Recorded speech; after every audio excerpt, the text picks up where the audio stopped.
আসসালামু আলাইকুম। তুমি কি? তোমাকে তো ঠিক চিনলাম না। জি স্যার, স্যার আমি শফিক, আমি রিক্সা চালাই। কি? তুমি রিক্সা চালক?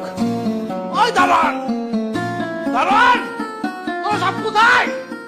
তোরা চাকে তাকে যখন তখন ঘরের ভিতরে ঢুকতে দিস, ওদের একটাকে আমি চাকরিতে রাখবো না।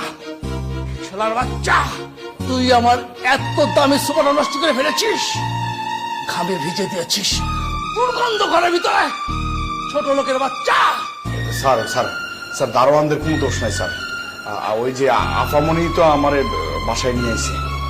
আমার মেয়ে তোকে এনেছে? মামনি, মামনি! এই ছোট লোকের বাচ্চা কি বলতেছে শোনো। আশ্চর্য, তুমি তাকে ছোট লোকের বাচ্চা কেন বলতেছো? আমি তাকে নিয়ে আসছি। ছোট লোককে কি বলবো, ছোট লোক ছাড়া? বাবা, কন্ট্রোল ইউরসেলফ। তুমি যাকে ছোট লোক বলে গালি দিচ্ছ, সেই ছোট লোক তোমার মেয়ের ইজ্জত রক্ষা করেছে। তুমি জানো আমার সাথে আজকে কি হয়েছিল? কিছু বকাটা ছেলে আমাকে রাস্তার মধ্যে ডিস্টার্ব করছিল, আর সেই মুহূর্তে এই লোকটি আমাকে সেভ করেছে, আর তুমি তাকে ছোট লোক বলে গালি দিচ্ছ? ছি বাবা। উপকার করেছে তো ভালো কথা। তুই রাস্তায় কিছু টাকাতে তাকে বিদায় করে দিতে আপদ, তুই কেন তাকে ঘরে এনে সুবাই বসিয়েছিস? আমার এই দামি সুবাটা নষ্ট করে ফেলেছে। বাবা, তুমি কি বলতেছো? মানে তোমার মেয়ের ইজ্জতের থেকে তোমার সুপাটা দামি হয়ে গেছে? ছি বাবা। স্যার স্যার একটা কথা বলি, আমরা রিক্সাওয়ালা বলে কি মানুষ না? আমাদেরকে মানুষ মনে করতে পারেন না আপনারা? কি ভাবছেন আমরা টাকার লোভী? টাকার অফার করবেন আর সেই টাকা লয়ে আমরা চলে যাবো? আপনারা বড় লোকরা কি মনে করেন জানেন? যে উপকারের প্রতিদান খালি টাকা। কেন ভালোবাসা হইতে পারেন না? একটু ভালোবাসা পাইতে পারি না? টাকার জন্য রিক্সা চালাইতে পারি, কিন্তু টাকার জন্য নিজেরে বিক্রি করতে পারি না। যাই হোক, আমি এই লোকটাকে নিয়ে আসছি একটা চাকরি দেওয়ার কথা বলে। তুমি এক কাজ করো, ওনাকে একটা ভালো চাকরি দিয়ে দাও। আর তুমি যাকে ছোট লোক বলতেছো, সে ছোট লোক না বাবা, ছেলেটা বিয়ে পাশ করেছে। ঠিক আছে মা, তুমি যেহেতু বলেছো, ওর চাকরির ব্যাপারে আমি ট্রাই করতেছি। তুমি ওকে 10,000 টাকা দিয়ে বিদায় করো এখনই। আপনি আবারও টাকার গরম দেখাইতেছেন। আপনি কি ভাবছেন টাকা দিয়ে আমার কিনা ফেলাবেন? টাকা দিয়ে আমার মুখ বন্ধ করে ফেলাবেন? স্যার ভুল কথা, ভুল। আপনার মেয়ে আমার টাকা দিতে চাইছিল, আমি তো টাকা নেই নাই। আর আমরা গরিব হইতে পারি, কিন্তু আমরা মানুষ, আমাদের বিবেক আছে। আমার যদি বিবেক না থাকতো, বুদ্ধি না থাকতো, তাহলে আপনার মেয়ে যে আজকে বিপদে পড়ছে তার আমি উদ্ধার করতাম না। আপনার মেয়ের বিপদে ফেলাই দিয়ে আমি সরে যাইতাম, কিন্তু আমার বিবেক কিন্তু সেটা করতে দেয় না। আমি কিন্তু আমার জীবনের চিন্তা করি নাই। আমি জানি ওই ছেলেগুলো আমার মারতে পারতো, আমার বাইরে ফলাইতে পারতো, কিন্তু আমি মরণের চিন্তা করি নাই। মানুষ তো একবারই মরবো, মরণের ভয় করে লাভ কি? কিন্তু আমি যা করছি এটা আমার দায়িত্ববোধ থেকে করছি। আমি মনে করছি এটা আমার দায়িত্ব। কিন্তু এই রিক্সা চালক জীবনের চিন্তা না করে তারা উদ্ধার করছে, তারা বাঁচাইছে। আমি কিন্তু কোনো লোভের চিন্তা করে বাঁচাই নাই, কোনো কিছু পাওয়ার চিন্তা করে বাঁচাই নাই স্যার। আমি আমার দায়িত্ব থেকে বাঁচাইছি। আমার কাছে মনে হয়েছে এটা আমার দায়িত্ব, আমার দায়িত্ব করতে হবে। আমিও মানুষ, আমার সামনে একটা মেয়েরে নষ্ট করবে, একটা মেয়ের ক্ষতি করবে, এটা তো আমি হইতে দিতে পারি না স্যার। কিন্তু কষ্টের বিষয় কি জানেন স্যার?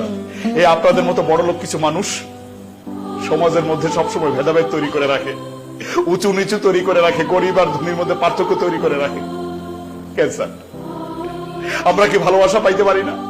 আজকে আমি ভাগ্যক্রমে হয়তো আমি গরিব, কিন্তু আমি তো গরিব নাও থাকতে পারি। আল্লাহ চাইলে সবকিছু সম্ভব স্যার। হয়তো আমি আজকে রিক্সা চালাই, কোনো একদিন হয়তো আমার গাড়ি হবে, বাড়ি হবে, কিন্তু এই ভিতরে যে কষ্ট, এই কষ্টটা দেখে যাবে স্যার। আপা আপনার আমি বলছি না যে আপনার বাসায় আমি যাবো না? দেখছেন তো আপনার সামনে আপনার বাবা আমার কিভাবে অপমান করছে। ঠিক আছে, আমার চাকরি লাগবে না, আমার চা পাওয়ার আমি পেয়ে গেছি, আমি গেলাম। ভাই প্লিজ, আপনি আমাকে ভুল বুঝলেন। ভাই প্লিজ।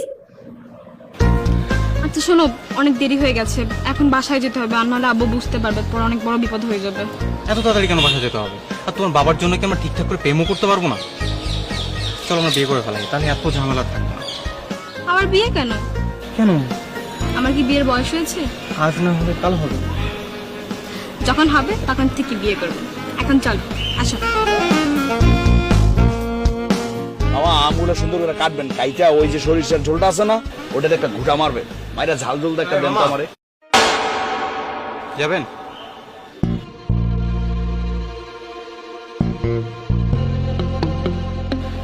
কি হলো, যাবেন না? মিতু, মিতু,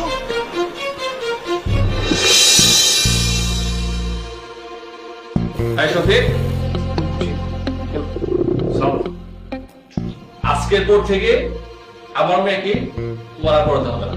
জি কি বলেন, আমি টিউশনি করাবো না? তুমি একটা বিশ্বাসঘাতক। আঙ্কেল আমার মনে হয় কোথাও ভুল হচ্ছে। আমি বিশ্বাসঘাতকতা কি করেছি আমি তো বুঝতে পারতেছি না। কি বলতেছে মানে?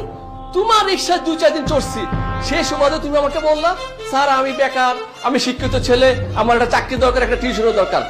তোমার প্রতি দয়া দেখায়া তোমাকে আমার মেয়েকে পড়াতে দিয়েছিলাম, আর সেই সুযোগে তুমি আমার মেয়েকে প্রেমের প্রস্তাব দিলা। এটা কি বলেন আঙ্কেল? মানে আমি ওর শিক্ষক, আমি ওকে প্রেমের প্রস্তাব দিচ্ছি? দেখেন আঙ্কেল, আমি বললাম না যে একটা কোথাও ভুল হচ্ছে। আমি দেখছি আপনার মেয়েকে একটা ছেলের সাথে ঘুরতে, এখন ও মনে করতেছে আমি হয়তো আপনার কাছে বলে দিব, সে কারণে উল্টা সে আমার নামে আপনার কাছে বলছে। আঙ্কেল প্লিজ বিশ্বাস করেন, আমি এই কাজটা করি নাই কখনো। তোমাদের মতো কিছু গরিব রবি পোলা পান আমাদের মতো বড় লোকের ইন করে কিসের জন্য? কোটিপতি হওয়ার স্বপ্ন নিয়ে। ছি ছি ছি, তোমরা নির্লজ্জ, এত ছোট লোক তোমরা।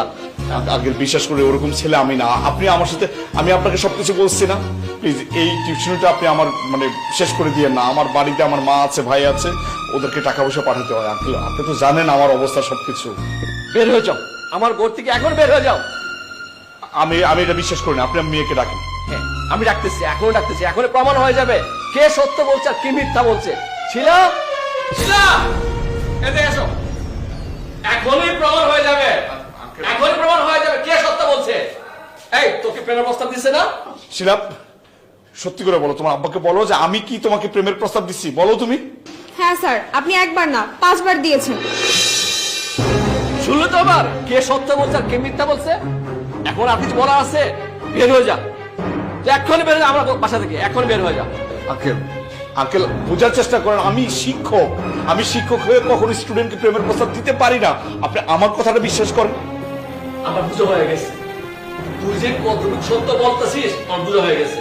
আর সত্য বলতে হবে তুই যা, বের হয়ে বের হয়ে থেকে গেলে আমি বাসে যা, আমার মেয়ের মার সময় থাকবে না, বের হয়ে যা।